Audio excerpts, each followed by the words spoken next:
ಇವತ್ತು ಬೆಳಗಾವಿ ಅಧಿವೇಶನ ಇನ್ನಷ್ಟು ರಂಗೇರುವಂತ ಮುನ್ಸೂಚನೆ ಕಾಣ್ತಾ ಇದೆ. ಅದಕ್ಕೆ ಕಾರಣ ಏನು ಅಂತಂದ್ರೆ ರಾಜ್ಯ ಸರ್ಕಾರ ಪ್ರಮುಖ ವಿಧೇಯಕಗಳನ್ನು ಇವತ್ತು ಮಂಡಿಸೋದಕ್ಕಿದೆ. ವಿಧೇಯಕಗಳ ಪೈಕಿ ಮೊದಲನೆಯದ್ದು ದ್ವೇಷ ಭಾಷಣಕ್ಕೆ ಬ್ರೇಕ್ ಹಾಕಬೇಕು ಅಂತ ಸರ್ಕಾರ ಬಯಸಿರುವಂತ ವಿಧೇಯಕ, ದ್ವೇಷ ಭಾಷಣ ತಡೆ ವಿಧೇಯಕ. ಇದರಲ್ಲಿರುವಂತ ಕೆಲ ಅಂಶಗಳ ಬಗ್ಗೆ ಬಿಜೆಪಿ ಆಕ್ಷೇಪ ಎತ್ತುವಂತ ಸಾಧ್ಯತೆ ಇದೆ. ವಿವಾದದ ಸ್ವರೂಪ ಪಡೆಯಬಹುದು. ಇದು ದ್ವೇಷ ಭಾಷಣದ ತಡೆಯ ಹೆಸರಲ್ಲಿ ವಾಕ್ ಸ್ವಾತಂತ್ರ್ಯಕ್ಕೆ ಧಕ್ಕೆ ತರುವಂತ ಕೆಲಸ ಆಗತ್ತೆ ಅನ್ನೋ ವಿಚಾರವನ್ನ ಬಿಜೆಪಿ ಮುನ್ನೆಲೆಗೆ ತರುವಂತ ಸಾಧ್ಯತೆ ಇದೆ. ಅಂದ್ರೆ ತನ್ನ ವಿರೋಧಿಗಳನ್ನ, ತನ್ನ ರಾಜಕೀಯ ವಿರೋಧಿಗಳನ್ನ, ತನ್ನ ಸೈದ್ಧಾಂತಿಕ ವಿರೋಧಿಗಳನ್ನ ಬಾಯಿ ಮುಚ್ಚಿಸೋದಕ್ಕೋಸ್ಕರ ಈ ಕಾನೂನು ಉಪಯೋಗವಾಗಬಹುದು ಅನ್ನೋದು ಕಾಂಗ್ರೆಸ್ ವಿರೋಧಿಗಳಲ್ಲಿ ಇರುವಂತ ಆತಂಕ. ಭಾಷಣ ಮಾಡಿದ ತಕ್ಷಣ ಅದರಲ್ಲಿ ದ್ವೇಷ ಅನ್ನೋ ಕಾರಣವನ್ನ ಇಟ್ಟು ಕೇಸ್ ಹಾಕಿದ್ರೆ ಮುಂದೇನು ಅನ್ನುವಂಥ ಪ್ರಶ್ನೆಗಳಿದ್ದಾವೆ. ದ್ವೇಷ ಭಾಷಣದ ಹೆಸರಲ್ಲಿ ವಿರೋಧಿಗಳ ಬಾಯಿ ಮುಚ್ಚಿಸುವಂತ ಪ್ರಯತ್ನಕ್ಕೆ ರಾಜ್ಯ ಸರ್ಕಾರ ಕೈ ಹಾಕ್ತಾ ಇದೆಯಾ ಈ ವಿಧೇಯಕದ ಮುಖಾಂತರ? ಇಲ್ಲ ಅಂತಾದ್ರೆ ಸಪರೇಟ್ ಆದಂತ ವಿಧೇಯಕದ ಅಗತ್ಯ ಏನಿದೆ? BNS ಅಲ್ಲಿ ಕ್ಲಿಯರ್ ಆಗಿದೆ, ದ್ವೇಷ ಭಾಷಣ ಮಾಡಿದವರ ವಿರುದ್ಧ ಕ್ರಮ ಕೈಗೊಳ್ಳೋದಕ್ಕೆ ಪ್ರತ್ಯೇಕ ಕಾನೂನಿನ ಅಗತ್ಯ ಏನು ಅನ್ನೋದರ ಬಗ್ಗೆ ಚರ್ಚೆ. ವಿರೋಧಿಗಳನ್ನು ಮಣಿಸೋದಕ್ಕೆ ಈ ಅಸ್ತ್ರ ಪ್ರಯೋಗ ಆಗತ್ತಾ? ದ್ವೇಷ ಭಾಷಣ ತಡೆಗೆ ಸರ್ಕಾರ ಪ್ರತ್ಯೇಕ ವಿಧೇಯಕವನ್ನು ಇವತ್ತು ಮಂಡಿಸುತ್ತೆ. ವಿಧಾನಸಭೆ ವಿಧಾನ ಪರಿಷತ್ತಲ್ಲಿ ಇದರ ಬಗ್ಗೆ ಚರ್ಚೆ ಆಗತ್ತೆ. 2 ಸದನದಲ್ಲಿ ಪಾಸ್ ಆಗಿ ರಾಜ್ಯಪಾಲರ ಅಂಕಿತ ಬಿದ್ದರೆ ಅದು ಕಾನೂನಾಗಿ ಮಾರ್ಪಾಡಾಗತ್ತೆ. ಪ್ರಶ್ನೆ ಈಗ ಇರೋದು ಪ್ರತ್ಯೇಕ ಮಸೂದೆ ಅಗತ್ಯ ಏನು ಅನ್ನೋದರ ಬಗ್ಗೆ. ಈ ಬಗ್ಗೆ ಮಾತನಾಡೋದಕ್ಕೆ ನಮ್ಮ ಜೊತೆಗೆ ಶ್ರೀರಾಮ್ ಸೇನೆಯ ಮುಖ್ಯಸ್ಥ ಪ್ರಮೋದ್ ಮುತಾಲಿಕ್ ನೇರ ಸಂಪರ್ಕದಲ್ಲಿ. ಮುತಾಲಿಕ್ ಅವರೇ ನಮಸ್ಕಾರ. ನಮಸ್ಕಾರ. ದ್ವೇಷ ಭಾಷಣ ತಡೆಗೆ ಪ್ರತ್ಯೇಕವಾದಂತ ಒಂದು ವಿಧೇಯಕವನ್ನು ತರ್ತೀವಿ, ತಪ್ಪೇನು? ಈಗ ಸರ್ಕಾರ ತರ್ತಾ ಇರುವಂತಹದ್ದು ಏನು ದ್ವೇಷ ಭಾಷಣ, ದ್ವೇಷ ಅಪರಾಧ ತಡೆ ಕಾನೂನು ತರ್ತಾ ಇದೆ. ಇದು ಸ್ಪಷ್ಟವಾಗಿ ನೇರವಾಗಿ ಹಿಂದೂ ಸಂಘಟನೆಗಳನ್ನೇ ಟಾರ್ಗೆಟ್ ಮಾಡ್ತಾ ಇದೆ. ವ್ಯವಸ್ಥಿತವಾಗಿ ಅವರನ್ನ ಹತ್ತಿಕ್ಕುವಂತಹದ್ದು, ಅವರ ಬಾಯಿ ಮುಚ್ಚುವಂತಹದ್ದು ಪ್ರಕ್ರಿಯೆ ನಿಶ್ಚಿತವಾಗಿ ಮಾಡ್ತಾ ಇದೆ ಅಂತನ್ನುವಂಥದ್ದು ನಾನು ಹೇಳ್ತಾ ಇದ್ದೀನಿ. ಇನ್ನು ದ್ವೇಷ ಅಂದ್ರೆ ಏನು, ವ್ಯಾಖ್ಯಾನ ಏನು, ಅದರ ವಿವರಣೆಯನ್ನು ಕೊಡುವಂತಹ ಪ್ರಕ್ರಿಯೆಯನ್ನ ಸರ್ಕಾರ ಮಾಡ್ಬೇಕು. ಬರೇ ದ್ವೇಷ ದ್ವೇಷ ದ್ವೇಷ ಅಂದ್ರೆ ಏನ್ ಅರ್ಥ ಅದು? ಸೊ ನಾವು ಇವತ್ತು ಹಿಂದೂ ಸಂಘಟಕರು ಗೋ ಹತ್ಯಾ ನಿಷೇಧ ಕಾಯ್ದೆ ಇದ್ದಾಗಲೂ ಕೂಡ ಗೋ ಕಳ್ಳತನ ಆಗ್ತಾ ಇದೆ, ಗೋ ಹತ್ಯೆ ಆಗ್ತಾ ಇದೆ, ಕಸಾಯಿಖಾನೆಗಳು ಜಾಸ್ತಿ ಆಗ್ತಾ ಇದ್ದಾವೆ, ಗೋ ಸಾಗಾಣಿಕೆ ಆಗ್ತಾ ಇದೆ. ಸೊ ಇದನ್ನ ನಾವು ತಡೆದ್ರೆ, ಇದನ್ನ ಜಾಗೃತಿ ಮೂಡಿಸಿದ್ರೆ ಇದು ದ್ವೇಷ ಆಗತ್ತ? ಹಾಗಾದ್ರೆ ಹಿಂದೂ ಹೆಣ್ಣು ಮಕ್ಕಳು ಇವತ್ತು ಲವ್ ಜಿಹಾದಿಗೆ ಬಲಿ ಆಗ್ತಾ ಇದ್ದಾರೆ, ಮೋಸ ಹೋಗ್ತಾ ಇದ್ದಾರೆ, ಬುರ್ಕಾ ಹಾಕಿಸ್ತಾ ಇದ್ದಾರೆ, ಗೋಮಾಂಸ ತಿನ್ನಿಸ್ತಾ ಇದ್ದಾರೆ.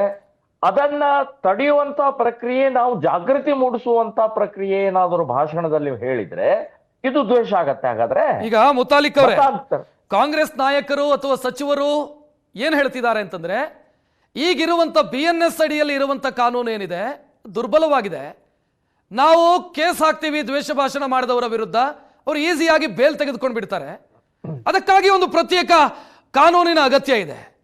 ಈ ಕಾನೂನು ಒಂದು ಸಮುದಾಯಕ್ಕೆ ಮಾತ್ರ ಅಲ್ಲ ಸೀಮಿತ, ಎಲ್ರಿಗೂ ಅನ್ವಯ ಆಗತ್ತೆ. ಇದ್ರಲ್ಲಿ ಆತಂಕ ಪಡೋದೇನಿದೆ? ಇಲ್ಲಿ ಈಗಾಗಲೇ ನೀವು ಹೇಳಿದಾಗ ಒಂದು ಕಾನೂನು ಇದ್ದೆ, ಬಿಗಿ ಇಲ್ಲ ಅಥವಾ ಬಹಳ ಅದರ ಬೇಲ್ ತಗೊಂಡವ್ರು, ಯಾವುದೇ ಕಾನೂನು ಇದ್ರೂ ನ್ಯಾಯಾಲಯ ಬೇಲು ಕೊಡುತ್ತೆ. ಇವತ್ತು ಟೆರರಿಸ್ಟ್ಗಳಿಗೂ ಬೇಲ್ ಕೊಡ್ತಾ ಇದ್ದಾರೆ, ಬಾಂಬ್ ಬ್ಲಾಸ್ಟ್ ಮಾಡಿದಂಥವ್ರಿಗೂ ಬೇಲ್ ಕೊಡ್ತಾ ಇದೆ, ಕೊಲೆ ಮಾಡಿದಂಥವ್ರಿಗೂ ಬೇಲ್ ಕೊಡ್ತಾ ಇದೆ. ಸೊ ಬೇಲಿನ ಸಮಸ್ಯೆ ಇಲ್ಲಲ್ಲ, ಇಲ್ಲಿ ಸ್ಟ್ರಿಕ್ಟ್ ಆಗಿ ಬಹಳ ಬಿಗಿಯಾಗಿ ನಾವು ಕಾನೂನು ರಚನೆ ಮಾಡ್ತಾ ಇರುವಂತದ್ದು. ಇದು ನಾಟಕ, ಇದು ಶೋ, ಇದು ಅಷ್ಟೇ. ನಾನು ಹೇಳೋದು ಇದು ಟಾರ್ಗೆಟ್ ಹಿಂದೂಗಳಲ್ಲ ಅನ್ನುವಂಥದ್ದು. ಇದಕ್ಕೆ ನಾನು ಬಹಳ ಸ್ಪಷ್ಟವಾಗಿ ಹೇಳ್ತಾ ಇದ್ದೀನಿ. ಇತ್ತೀಚೆಗೆ ನಡೆದಂತ ಕೆಲವೊಂದು ಗಲಭೆಗಳಿದಾವಲ್ಲ, ಈಗ DJಹಳ್ಳಿ KJಹಳ್ಳಿ ಇರ್ಬೋದು, ರಾಗಿಗುಡ್ಡ ಶಿವಮೊಗ್ಗ ನಗರದ ರಾಗಿಗುಡ್ಡದ ಗಲಾಟೆ ಇರ್ಬೋದು, ಹುಬ್ಬಳ್ಳಿ ಗಲಾಟೆ ಇರ್ಬೋದು, ಚಿತ್ತಾಪುರದ ಗಲಾಟೆ ಇರ್ಬೋದು, ಇವೆಲ್ಲದಕ್ಕೂ ಇದ್ದಂತ ಗಲಾಟೆ ಗಲಭೆ ಏನಾಗಿತ್ತು ಮುಸ್ಲಿಮರಿಂದ ಆಗಿದೆ. ಮತ್ತು ಪೊಲೀಸ್ ಸ್ಟೇಷನ್ ವನ್ನ ದಾಳಿ ಮಾಡಿದ್ದಾರೆ, ಪೊಲೀಸರ ಮೇಲೆ ದಾಳಿ ಮಾಡಿದ್ದಾರೆ, ಸಾಕಷ್ಟು ಸಾರ್ವಜನಿಕ ಆಸ್ತಿ ಪಾಸ್ತಿ ಹಾನಿ ಮಾಡಿದ್ದಾರೆ.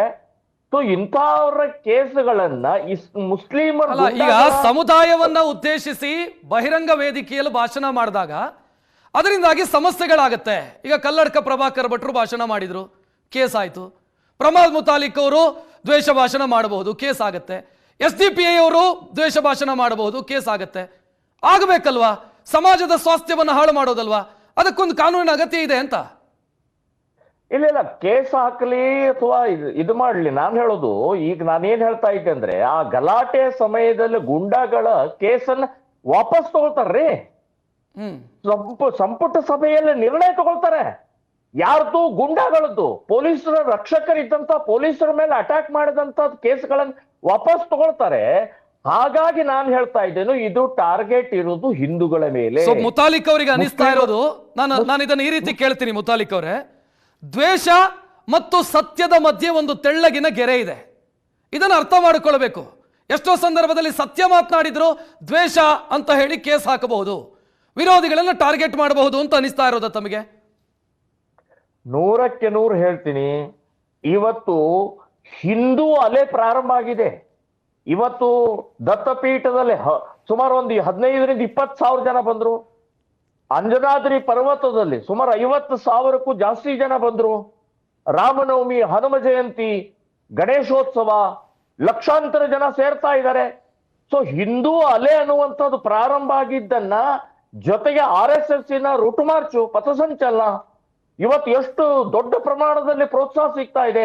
ಸೊ ಇದಕ್ಕೆಲ್ಲದಕ್ಕೂ ಒಂದು ಹಿಡಿತ ತರಬೇಕು, ತಡೆ ಒಡ್ಡಬೇಕು ಮತ್ತು ಹತ್ತಿಕ್ಕಬೇಕು ಅನ್ನುವಂಥದ್ದು ಏಕೈಕ ಉದ್ದೇಶದಿಂದಲೇ ಇವತ್ತು ಕಾಂಗ್ರೆಸ್ಸು ಈ ಕಾನೂನನ್ನ ತರ್ತಾ ಇದೆ ಅಂತನ್ನುವಂಥದ್ದು ಬಹಳ ಸ್ಪಷ್ಟವಾಗಿ ಹೇಳ್ತಾ ಇದ್ದೀನಿ.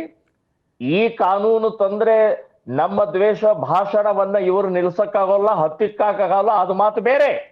ಆದ್ರೆ ನಿಮ್ಮ ಭಾಷಣ ಅಂತ ಹೇಳಿ ನೀವೇ ದ್ವೇಷ ಭಾಷಣ ಅಂತ ಹೇಳಿದ್ರೆ ಹೆಂಗೆ ಮುತಾಲಿಕ್ ಅವರೇ? ಅಲ್ಲಲ್ಲ, ದೇಶ ಭಾಷಣ ಅಲ್ಲ, ವಾಸ್ತವಿಕ ನಾವು ವಿಚಾರವನ್ನ ಹೇಳದೆ ನಿಲ್ಲಿಸಕ್ಕಾಗೋದಿಲ್ಲ.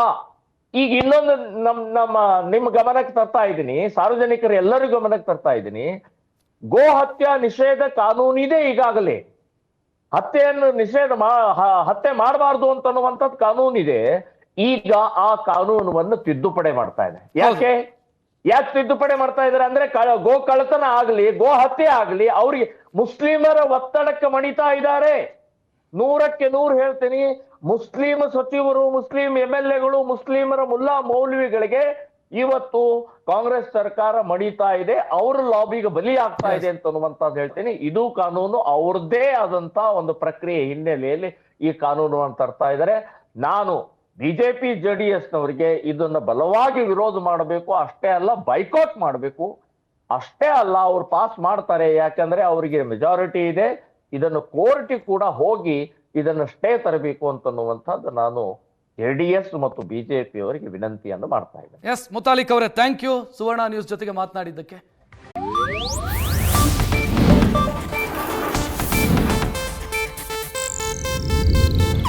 ಇದು ಏಷ್ಯಾನೆಟ್ ನ್ಯೂಸ್ ನೆಟ್ವರ್ಕ್ ಪ್ರಸ್ತುತಿ.